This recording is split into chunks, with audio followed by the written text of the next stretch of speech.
The vibrant glow of the menorah lights flickered, casting long, dancing shadows on what should have been a festive family gathering. Instead, the air in the room was thick with the scent of fried donuts and a heavy layer of unspoken resentments. Sarah, the family matriarch, stood near the window, her fingers tracing the worn engravings of a small antique oil cruise she held. Her expression was thoughtful, almost distant, as if she was seeing something beyond the flickering flames. Suddenly, the front door swung open with a bang. Her estranged brother David walked in. His usual loud, boisterous cheer was gone, replaced by a sneer that twisted his mouth. He looked around the room, his eyes lingering on Sarah and the cruise in her hand. Everyone else seemed to shrink a little, sensing the shift in the atmosphere.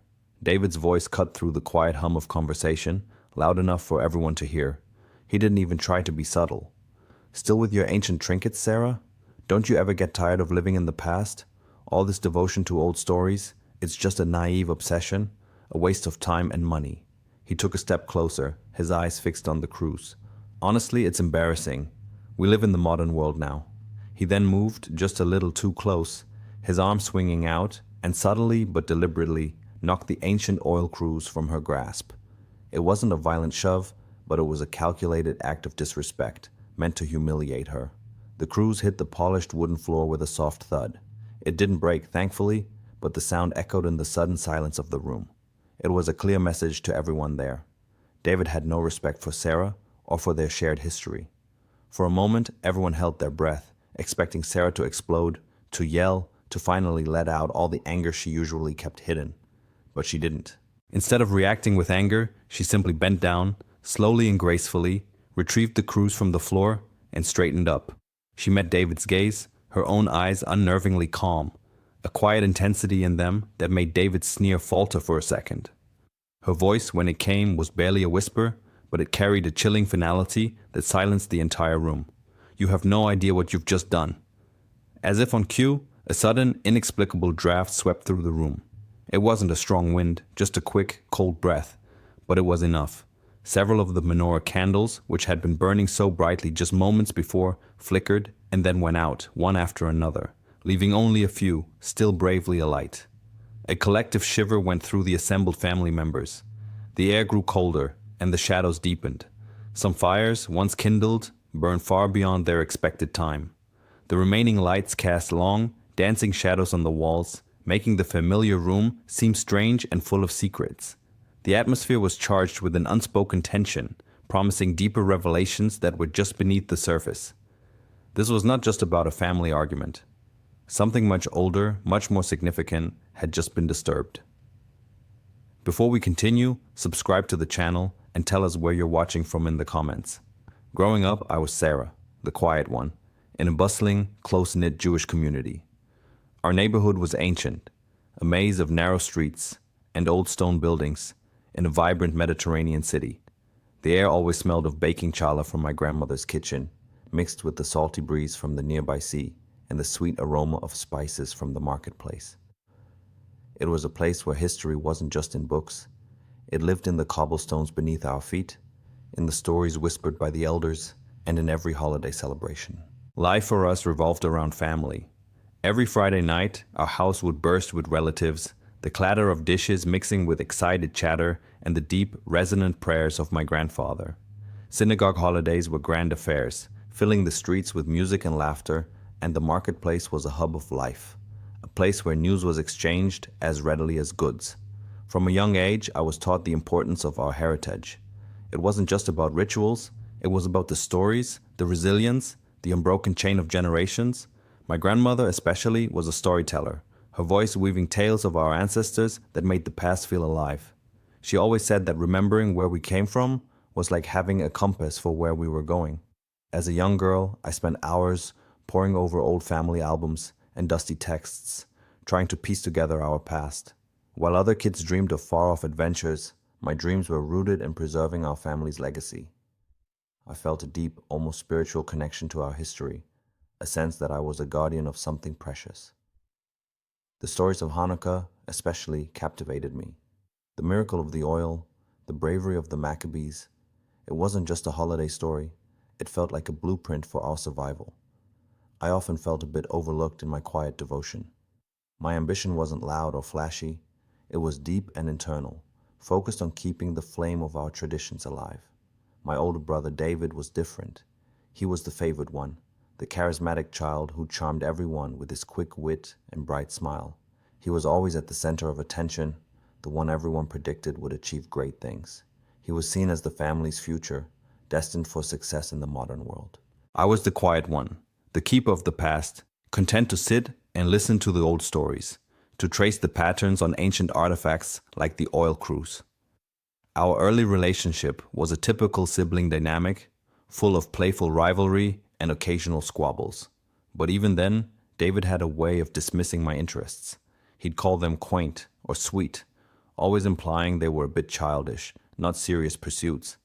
He'd laugh when I spoke passionately about an old legend, or roll his eyes when I insisted on a particular traditional way of doing things. I remember one Hanukkah when I spent weeks meticulously preparing a display of old family artifacts, including the kruse, explaining their history to anyone who would listen. David just walked through, barely glancing at them, and then joked loudly about how much dust they collected. It was a small thing, but it stung. It showed his casual disregard for something I held so dear. This wasn't malice, not yet, but it was the beginning of a subtle rift. His easy dismissal of our traditions, the very things that anchored me, felt like a slow chipping away at my soul.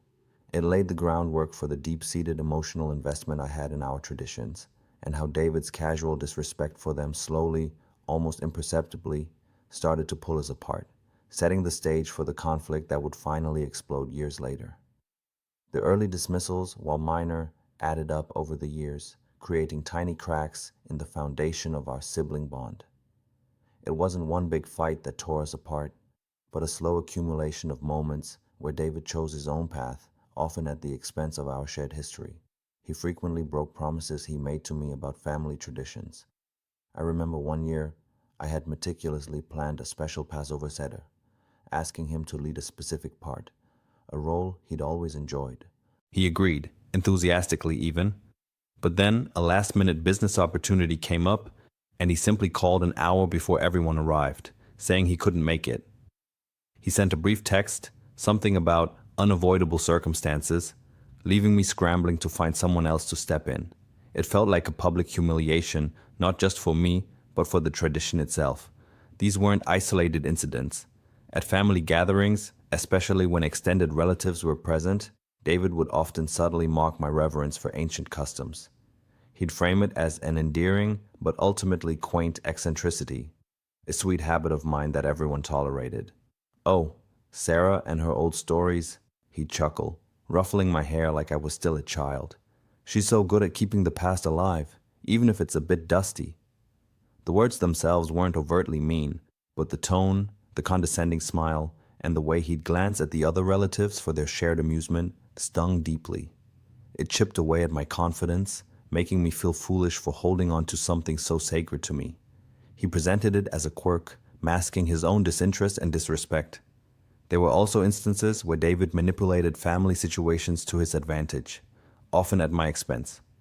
One year, our grandmother, who was getting frail, wanted to pass on some of her cherished heirlooms.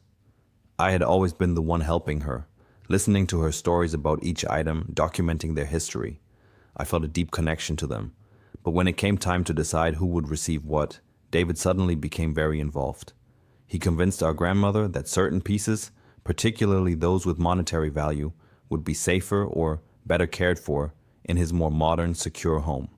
He presented these as practical decisions, masking his self-interest and desire for material gain. I watched as items I had lovingly cataloged and dreamed of preserving for future generations were whisked away to his house, where I knew they would simply sit, unappreciated, in a box. In our community, family honor and tradition weren't just abstract ideas. They were the very fabric of our lives. David's actions, while seemingly minor when viewed individually, collectively represented a profound disrespect for the values I held dear. His dismissiveness wasn't just an annoyance, it was an insult to our heritage, to our ancestors, and to the very essence of who I was. The community itself, steeped in these traditions, would often notice these slights, though few would speak up directly. There was an unspoken understanding, a shared discomfort when David would make light of something sacred. People would exchange glances, a subtle shift in the air, but no one wanted to cause an open family rift. This long history of emotional neglect and cultural insensitivity meant that the incident with the oil cruise, in part 1, was not just a random act of disrespect. It was the final crack in a relationship that had been slowly, painfully eroding for years. It was the moment where all the veiled humiliations, the broken promises, and the quiet manipulations finally culminated. His deliberate knock, the sneer on his face, it wasn't just about the cruise, it was about everything the cruise represented. Our shared past, my unwavering devotion, and his casual disregard for it all. It was the last straw, the breaking point that pushed me to a place where silence was no longer an option. The weight of all those years of subtle slides finally broke through, and I knew with chilling certainty that something fundamental had to change. The emotional atmosphere within our family became increasingly strained and unbearable. It was like living under a constant low-hanging cloud that threatened to burst at any moment. I felt a growing sense of isolation, a frustration that was never truly heard, always dismissed. Every family gathering, once a source of comfort, now felt like navigating a minefield of unspoken tension. I'd catch myself holding my breath, waiting for the next subtle jab, the next dismissive wave of David's hand. Arguments between David and me grew more frequent and more heated. They often started over trivial matters, like who would host the next holiday dinner, or how a particular recipe should be prepared. But beneath the surface, these disagreements were rooted in much deeper resentments. I tried to explain my feelings, to articulate why certain traditions mattered so much to me, but he would just cut me off. "Sarah, you're making a mountain out of a molehill," he'd say. Or, "Can't you just let things go? It's just a dinner, not the end of the world." His dismissiveness towards my concerns intensified with each passing month, making me feel invisible, unheard. It was as if my voice, my feelings, simply didn't register in his world. The community, usually a source of strength and unity, started to feel like another pressure point. People noticed the growing rift between us. Well-meaning relatives would try to intervene, offering advice that only added to my burden. "You two are siblings, you should try to get along," an aunt would say. Or, "Why can't you just forgive him, Sarah? He means well." I felt the weight of judgment from neighbors and relatives, who either pitied me for what they saw as my inability to keep the peace, or silently criticized me for not just giving in. It was an unspoken expectation that I, the quieter sister, should yield to the more forceful brother. This social pressure made me feel even more trapped, as if my own feelings were secondary to maintaining a facade of family harmony. David's behavior, fueled by my perceived weakness, or perhaps his own insecurities, became more overtly condescending. He would openly question my sanity, my devotion, whenever I tried to talk about our heritage or the importance of preserving our family's history. "Are you still obsessing over those old things, Sarah? Don't you have anything better to do with your time?" he'd sneer, often in front of other family members. He'd mock my efforts to organize family documents or research our lineage, making me feel foolish for caring so deeply about something he saw as utterly pointless. It was a constant stream of microaggressions, each one chipping away at my self-worth, making me doubt my own convictions. This period was the peak of my emotional suffocation. I felt trapped, like I was drowning in a sea of unspoken resentments and unacknowledged pain. Every attempt to assert myself, to voice my truth, was met with a wall of dismissal or outright ridicule. The pressure from all sides, from David, from the well-meaning community, and from my own internal struggle to maintain my identity, made me feel like I was losing myself. I was Sarah, the quiet one, the keeper of dusty old things, the sister who couldn't get along with her brother. It was a label that threatened to consume me entirely, just before the inevitable breaking point. I knew, deep down, that something had to give. The tension was too thick, the silence too heavy. I couldn't go on like this. Something had to give, and it finally did, though not in the way I expected. It started innocently enough, with a community project to document the history of our neighborhood. I volunteered, hoping to channel my frustration into something productive, something that honored the past I so desperately wanted to protect. My task was to sift through old synagogue records, family ledgers, and forgotten journals, stored in the dusty archives beneath the main sanctuary. Day after day, I meticulously pored over brittle pages, the faint scent of aged paper and forgotten lives filling my lungs. It was tedious work, but also grounding, a sanctuary from the tension at home. Then, one afternoon, tucked away in a small unmarked box, I found it. A collection of ancient family documents, bound together with a faded ribbon. As I carefully unrolled the first parchment, my breath caught in my throat. These weren't just ordinary records. They were personal accounts, written in a beautiful flowing script that spoke of a time long past. They belonged to our ancestors, detailing their lives in a small village, far from here, centuries ago. Among them was a journal, its leather cover worn smooth by countless hands, that seemed to hum with untold stories. What I read inside those pages sent a shiver down my spine, a mix of awe and disbelief. The journal detailed a hidden truth about our family's past. It spoke of a time of unimaginable persecution, even before the well-known Hanukkah story, when our ancestors faced annihilation. And central to their survival, to a miracle that saved them, was that antique oil cruise. The very same one David had knocked from my hand. It wasn't just an heirloom, it was an artifact imbued with a history far deeper and more personal than any of us had ever imagined. The journal recounted how a small amount of oil in that cruise, intended for a ritual blessing before what they believed would be their final stand, had somehow lasted for days, providing light and hope in their darkest hour. It had become a symbol of their resilience, a physical link to a divine intervention that saved their lineage. This revelation hit me like a physical blow.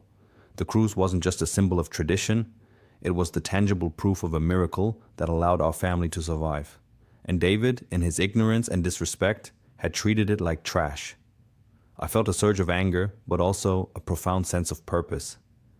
This wasn't just about my feelings anymore. It was about honoring the sacrifices and the faith of generations.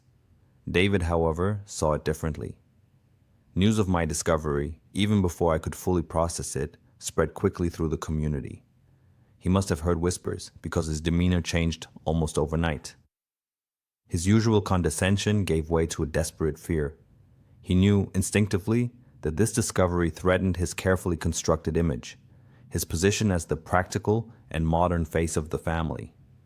He tried to discredit me, suggesting I was making things up, that my obsession with old things had finally driven me to delusions. He even tried to get into the archives, attempting to steal or destroy the documents, claiming they were family property that needed to be kept private. His actions were frantic, exposing a raw, ugly side of his character I hadn't fully seen before. He was cornered, and he lashed out. But this time, I wasn't backing down. Armed with irrefutable evidence, with the words of our ancestors staring up at me from those fragile pages, I realized I could no longer stay silent.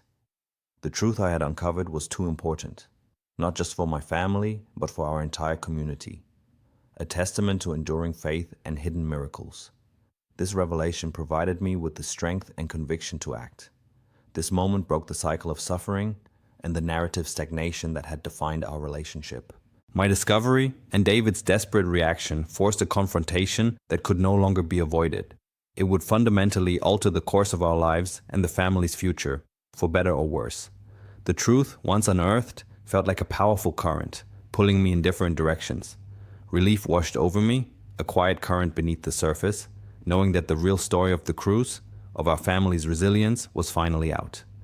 But fear was a colder, sharper wave, the fear of what this revelation would truly mean. I knew deep down that exposing David's deception and our family's long-held secrets would come with a heavy price.